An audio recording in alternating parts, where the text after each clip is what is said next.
আসসালামু আলাইকুম, স্বাগত জানাচ্ছি আরটিভির সন্ধ্যার সংবাদে। আপনাদের সাথে আছি আমি ফারজানা তানি এবং আমি হাবিবা আফরোজ। বাংলাদেশ কোনো দেশের অভ্যন্তরীণ বিষয়ে নাক গলায় না, তাই ভারতকেও অভ্যন্তরীণ বিষয়ে হস্তক্ষেপ না করার বার্তা দিয়েছে বাংলাদেশ। সেই সাথে ভারতে বসে শেখ হাসিনার বক্তব্য পছন্দ করছে না অন্তর্বর্তী সরকার।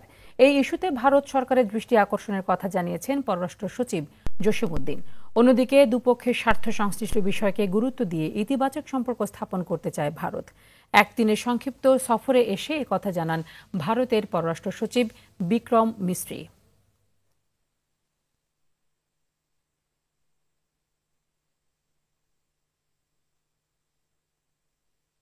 India desires a positive, constructive, and mutually beneficial relationship with Bangladesh.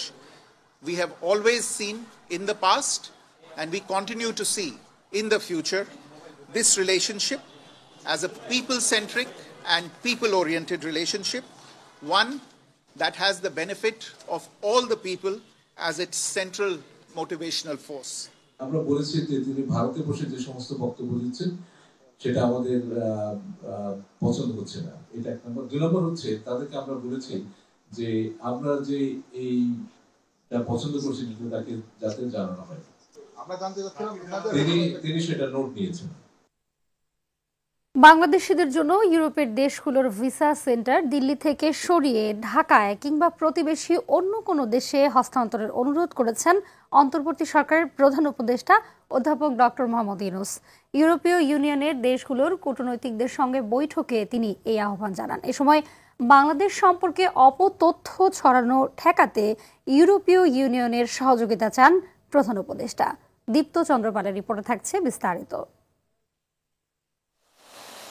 রাজধানীর তেজগাঁয়ে প্রধান উপদেষ্টার কার্যালয়ে দুপুর 12টা থেকে ইউরোপীয় ইউনিয়নের 19 সদস্যের প্রতিনিধি দলের সঙ্গে বৈঠকে বসেন ডক্টর মোহাম্মদ ইউনূস।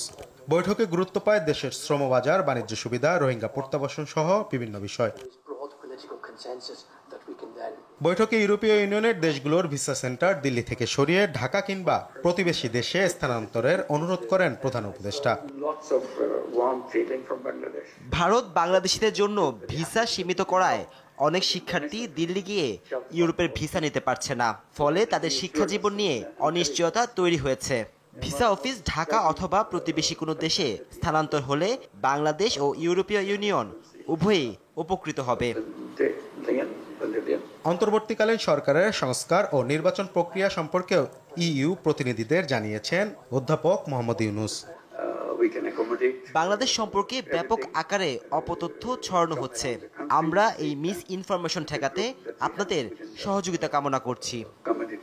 গত 16 বছর ধরে অত্যাচার, শোষণ, বলপূর্বক গুম, মানবাধিকার লঙ্ঘন সম্পর্কেও সংক্ষেপে তুলে ধরা হয় বৈঠকে। দীপ্ত চন্দ্রপাল, আরটিভি, ঢাকা।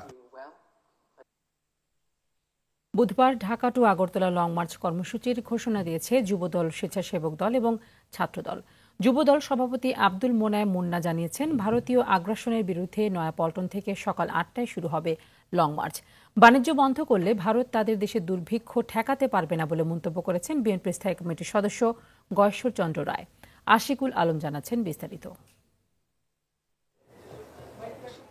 নয়াপল্টনে বিএনপির কেন্দ্রীয় কার্যালয়ে সংবাদ সম্মেলন করে যুবদল, ছাত্রদল ও স্বেচ্ছাসেবক দল। এ সময় ভারতীয় আগ্রাসনের বিরুদ্ধে লং মার্চ কর্মসূচির ঘোষণা দেন যুবদল সভাপতি আব্দুল মোনায়েম মুন্না। ভারতীয় আগ্রাসনের বিরুদ্ধে আমরা জনগণকে ঐক্যবদ্ধ করে আমরা ঢাকা থেকে আগরতলার অভিমুখে আখাউড়া পর্যন্ত আমরা লং মার্চের ঘোষণা দিচ্ছি। বাংলাদেশের সর্বস্তরের ছাত্র, যুবক এবং স্বেচ্ছাসেবী জনতাকে এই লং মার্চে অংশগ্রহণের আহ্বান জানাচ্ছি। জাতীয় প্রেস ক্লাবে এক আলোচনা সভায় বিএনপির স্থায়ী কমিটির সদস্য গয়েশ্বর চন্দ্র রায় বলেন, 53 বছর ধরে বাংলাদেশকে শোষণ করছে ভারত। ভারত যে কাজটা করছে সেটা তারা নিজেদের পায়ে নিজে কুড়াল মারছে। যারা অবৈধভাবে বিদেশ থেকে এখানে আছে, নন ইমিগ্রেন্ট, তাদেরকে যদি আমরা ফেরত পাঠাই, ভাবেন কি হবে আপনাদের। কিন্তু এই দেশের যে মজা আপনারা 16 বছর না 53 বছর খাইলেন, যুদ্ধের পরে যে অস্ত্র লুট করলেন তাও তো কম না। মানিকগঞ্জে জুলাই গণঅভ্যুত্থানে আইনশৃঙ্খলা বাহিনীর গুলিতে আহতদের পরিবারের মাঝে আর্থিক সহায়তা দিয়েছে বিএনপি। অনুষ্ঠানে বিএনপির সিনিয়র যুগ্ম মহাসচিব অ্যাডভোকেট রুহুল কবির রিজভী বলেন, খালেদা জিয়াকে বিনা অপরাধে কারাগারে বন্দী রাখার ফল ভোগ করছেন শেখ হাসিনা। ওর মেয়ে দেখেছে যে আমার বাপের বাকশাল ব্যর্থ হয়েছে, আমি এটিকে ব্যর্থ হতে দেব না। আশিকুল আলম, RTV, ঢাকা। সারা দেশের বাজারে চলমান সংকটের মধ্যে বেড়েছে তেলের দাম। এখন থেকে বাজারে খোলা সয়াবিন তেল প্রতি লিটার 8 টাকা বাড়িয়ে 149 টাকা থেকে 157 টাকা, বোতলজাত 167 টাকা বেড়ে বিক্রি হচ্ছে 175 টাকায়। আন্তর্জাতিক বাজারে তেলের উপর 20% মূল্য বৃদ্ধির কারণেই দাম বেড়েছে বলে জানান বাণিজ্য উপদেষ্টা শেখ বশির উদ্দিন আহমেদ। বিকেলে সচিবালয়ের সংবাদ সম্মেলনে এই তথ্য জানান তিনি। বাজারের সরবরাহ স্বাভাবিক রাখতে মনিটরিং করা হবে বলেও জানান বাণিজ্য উপদেষ্টা।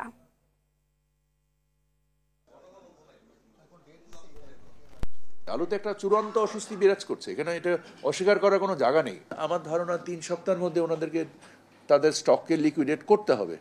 সো আমরা যত অ্যাকশনই নিতে যাই, কারণ আমাদের অ্যাকশন শুধু একটাই আছে, সেটা হচ্ছে আমদানিকে সহজীকরণ। বাজার পরিস্থিতি উন্নতি না হলে কর হার আগের অবস্থায় ফিরিয়ে নেওয়া হবে বলে জানিয়েছেন জাতীয় রাজস্ব বোর্ড NBR এর চেয়ারম্যান মোহাম্মদ আব্দুর রহমান খান। রাজধানীর আগারগাঁওয়ের রাজস্ব ভবনে এক সংবাদ সম্মেলনে তিনি কথা বলেন। জানান, বাজারে স্বস্তি ফেরাতে খেজুর, চিনি, পেঁয়াজ, ডিম, আলু, ভোজ্য তেল ও চালে শুল্ক কর ছাড় দেওয়া হয়েছে। প্রচারণাও চালানো হয়েছে, তবে ডিম, আলুর বাজার ছাড়া অন্য পণ্যগুলোতে সুফল মেলেনি। বিশেষ করে ভোজ্য তেলের আন্তর্জাতিক বাজারে দামের ঊর্ধ্বগতির কারণে দাম কমাতে পারছেন না বলে জানিয়েছেন ব্যবসায়ীরা।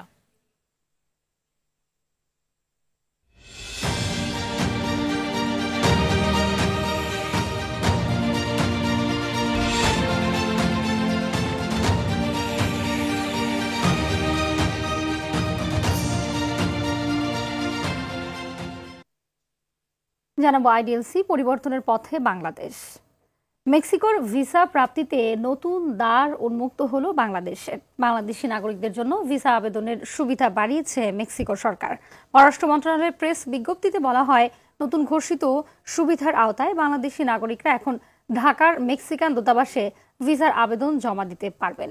এর ফলে মেক্সিকোর ভিসা পাওয়ার প্রক্রিয়া সহজতর হয়েছে।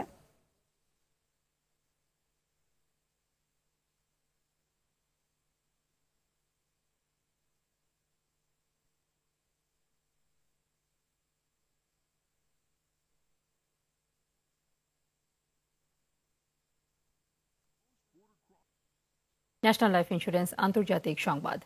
সিরিয়ার ক্ষমতাচ্যুত স্বৈরশাসক বাশার আল আসাদ পালিয়ে গিয়ে সপরিবারে রাশিয়ার রাজধানী মস্কোতে আশ্রয় নিয়েছেন। সোমবার রুশ গণমাধ্যম বিষয়টি নিশ্চিত করেছে। রাশিয়া জানায়, মানবিক বিবেচনায় বাশার আল আসাদকে আশ্রয় দেওয়া হয়েছে। এছাড়া সিরিয়ার রাজনৈতিক সংকটের নিষ্পত্তিতে জাতিসংঘের মধ্যস্থতার ওপর গুরুত্ব দিয়েছে মস্কো। এদিকে বাশারের পতনের পর সিরিয়া নিয়ন্ত্রিত গোলান মালভূমির দখল নিয়েছে ইসরায়েল। এই ভূমি ইসরায়েলের জন্য প্রয়োজন ছিল বলে মন্তব্য করেছে ইসরায়েলের প্রধানমন্ত্রী নেতানিয়াহু। তবে এ বিষয়ে এখনো কোনো মন্তব্য করেনি সিরিয়ার বিদ্রোহী গোষ্ঠীগুলো।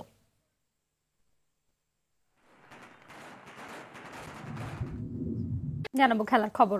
AFC এশিয়ান কাপের বাছাই পর্বের লড়াইয়ে একই গ্রুপে বাংলাদেশ ও ভারত। মালয়েশিয়ার কুয়ালালামপুরে এশিয়ান ফুটবল কনফেডারেশনের সদর দপ্তরে অনুষ্ঠিত ড্রয়ে গ্রুপ সিতে জায়গা হয়েছে 2 দলের। এই গ্রুপে বাংলাদেশ ছাড়া ভারত ছাড়াও রয়েছে হংকং ও সিঙ্গাপুর। এছাড়াও গ্রুপ এতে রয়েছে তাজিকিস্তান, ফিলিপাইন, মালদ্বীপ, তিমোর থেলসে। গ্রুপ বিতে Lebanon, Yemen, Bhutan, Brunei. Group ডিতে জায়গা হয়েছে থাইল্যান্ড, তুর্কমেনিস্তান, চাইনিজ তাইপে, শ্রীলঙ্কার। গ্রুপ ইতে খেলবে Syria, Afghanistan, Myanmar, Pakistan. Group F এর দলগুলো হচ্ছে ভিয়েতনাম, মালয়েশিয়া, নেপাল ও লাওস। সন্ধ্যার সংবাদ এই পর্যন্তই। রাতের সংবাদ 11:15টায় দেখার আমন্ত্রণ রইল। ধন্যবাদ সবাইকে। ধন্যবাদ।